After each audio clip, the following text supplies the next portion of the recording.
Hello everyone, my name is Nicole O'Neill, and today I'd like to talk to you about something that I believe will change your perspective on the transportation system forever. Flying planes is a personal passion of mine. I'm a private pilot, so I fly little Cessna 172s. But what I want to talk about today are the major airlines like Delta, Frontier, Southwest, and all of those private jets that are just remarkable. Honestly, I want to talk about the advantages of flying. I want to talk about the little tedious things like flight delays or a baby crying on a plane that aren't as big of a deal as we make them out to be always. I want to talk about the travel time saved by switching to avionics as the mode of transportation we use primarily. I want to talk about the Wright brothers, who are the inventors of the first functional airplane, and the mechanics of flight and how they work and why it's so important to me. So today I'll inform you about the art of flying and how it has altered the world's transportation system forever. According to National Geographic, from the 1600s all the way up until the early 1900s, ships were our primary mode of transportation. So I'm talking about transatlantic crossing liners that in particular were taking people on really long voyages across the Atlantic Ocean. So for example, if you were in Amsterdam and you were trying to visit like a distant family member in New York, it would take approximately 2 months to get there, which is a whole journey. In a common modern ship, it would take approximately 7 days. And in a modern aircraft, it takes 8 hours, which these numbers are just immensely different. 8 hours compared to 2 months is time that you would never be able to get back. This is an intangible asset we're talking about here that we're just evolving through avionics. In the 1960s, air transportation primarily took over from the transatlantic crossing liners and shifted those liners to the first cruise ships, which makes it so much more special to us because it's not available on an everyday basis, but rather is now seen as a fun voyage vacation. So this is why I believe that the Wright brothers created something truly extraordinary. How did they create the first airplane? Well, first I'm going to give some background. Wilbur Wright was born on April 16th, 1867, and his brother Orville Wright was born in 1871. They both became fascinated with avionics because their father brought them a model helicopter made from cork and rubber bands that a French scientist, Alphonse Pénaud, created.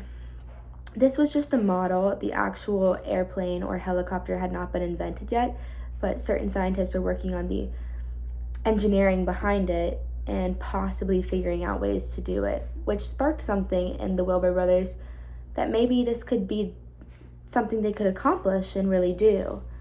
Wilbur was extremely smart, and he was supposed to go to Yale when he graduated high school, but unfortunately got into a hockey injury where somebody's stick hit him in the face. After that, he spiraled into a depression and gave up on his dream of going to Yale, but traded it out for another one. Him and his brother Orville opened up a bike shop and were working on new mechanical engineering projects whenever they got the chance. Even the bike was a brand new concept back then, so for a plane to even be imaginable is just an unheard of concept for them. They were studying different scientists and engineers who were working with gliders and looking for potentials for aviation, but none of them had really broken through and figured it out. They also studied birds and the angles of their wings and the aerodynamics of them and how the forces of flight work together to allow them to fly. In 1903, they made their first flight, which lasted 59 seconds and was a breakthrough for everyone. Unfortunately, people weren't believing them. They thought it was this kind of made-up concept so they could get hyped up, and this was pissing them off. So Wilbur decided to go to Europe, and Orville and Wilbur became celebrities with their sister Catherine. They were getting hosted by influential people such as royals, the head of the state. All of their dreams were coming true. After the Wright brothers successfully invented a machine capable of conquering the sky, we knew we had to utilize this technology to evolve transportation into an extraordinary possibility previously thought to be impossible. Not only was time saved, but this created new possibilities for the human race. The evolution of avionics did not only make it possible to have day-to-day flights, but it also led to the evolution of space travel avionics.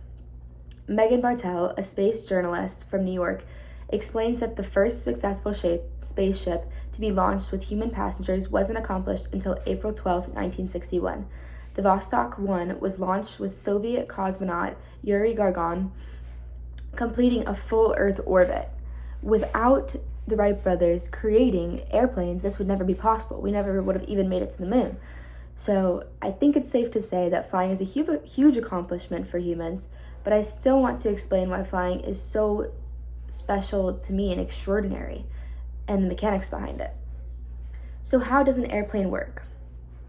My private ground school, Flight Mike Alpha, is an amazing resource, and it taught me so much about flying in general. An actual airplane is able to fly because of the 4 forces of flight. We have thrust, which pushes you forward, drag, which pulls you back, lift, which is able to keep the airplane airborne in flight because an aerofoil is created under the wing, having a high area of pressure underneath the wing and a low area of pressure above the wing, creating a balloon effect. And then we have the weight of the actual airplane, which is pulling it down. So those all balance each other. Similarly to any other engine-powered mechanics, planes have engines that have a bunch of different aspects going into them to making them work. It starts with the fuel in both wings, keeping it balanced in regards to the center of gravity of the actual aircraft. The fuel goes down into the selector valve where the carburetor is then mixed with the cool air from the intake. The fuel-air mixture is then going through the intakes to the cylinder where it is compressed and ignites the spark plugs, and that spark is then used to push the piston back down, makes power, is pushed out of the cylinder with the exhaust strokes, flows out the mufflers and through the exhaust pipes. The 2 mags are sparked for the engine, where we then use the starter to start the airplane. There are so many factors to flying a plane that make it so special and so much that goes into it. And so I hope you enjoyed listening to a couple of reasons as to why I'm personally in love with this. And I hope that this has also opened your horizons to realize that flying is a mode of transportation that helped us excel so much in communications, in globalism. Not only is flying important to me, but planes have changed all of our lives whether we realize it or not. This innovative technology allows for us to reach destinations in a matter of hours when this simple task previously took months on ships. The duo brothers had an extraordinary dream that they were able to bring to life. Flying is innovative and has opened a realm of possibilities that changed transportation as we know it. In all honesty, we take this remarkable gift for granted, and it's time to give flying the credit it deserves.